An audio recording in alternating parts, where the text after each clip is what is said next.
بسم اللہ الرحمن الرحیم۔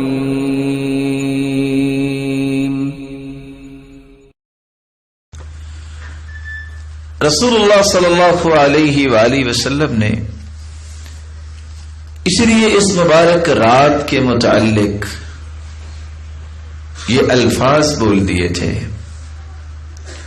من حرمها فقد حرم الخیر کلہ۔ صحیح الجامع کی روایت ہے 2247۔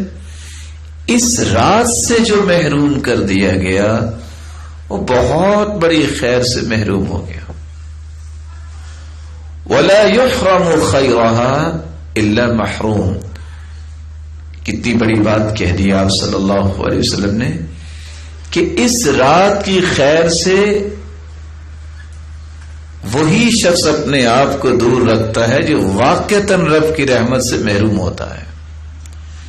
اس سے بڑا محروم کوئی نہیں کہ جس کو اللہ نے اتنا مختصر موقع دیا کہ وہ زندگیاں عبادت اور ریاضت میں لگانے والوں کو اتنا مقام نہیں ملتا جتنا اللہ تعالیٰ ایک رات عبادت کرنے والوں کو اتنا مقام عطا کر دیتے ہیں۔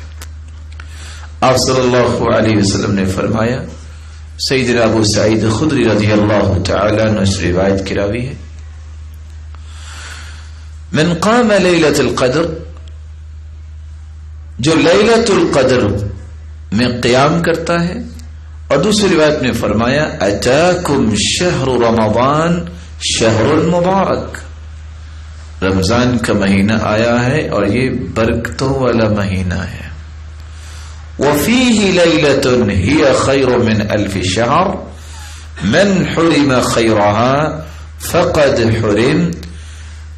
اس میں ایک رات ہے جس کو لیلۃ القدر کہتے ہیں، جو اس رات سے محروم ہو گیا وہ اللہ ذل جلال کی بہت بڑی رحمت اور خیر و برکت سے محروم ہو گیا۔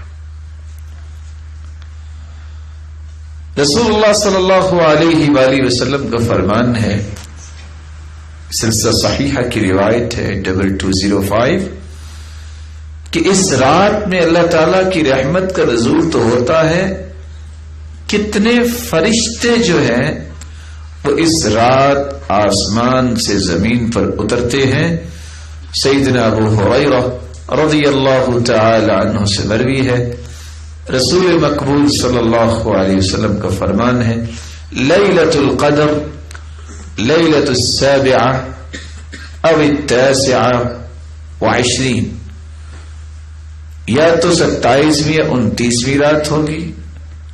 وَإِنَّ الْمَلَائِكَةَ تِلْكَ اللَّيْلَةَ أَكْثَرُ مِنَ الْأَرْضِ أَكْثَرُ فِي الْأَرْضِ مِنْ عَدَدِ الْحُصَاةِ، زمین میں اتنی کنکریاں نہیں ہیں، اتنے ذرات نہیں ہیں جتنے رب تعالی کے نورانی فرشتے اس رات کو آسمان سے زمین پہ اترتے ہیں۔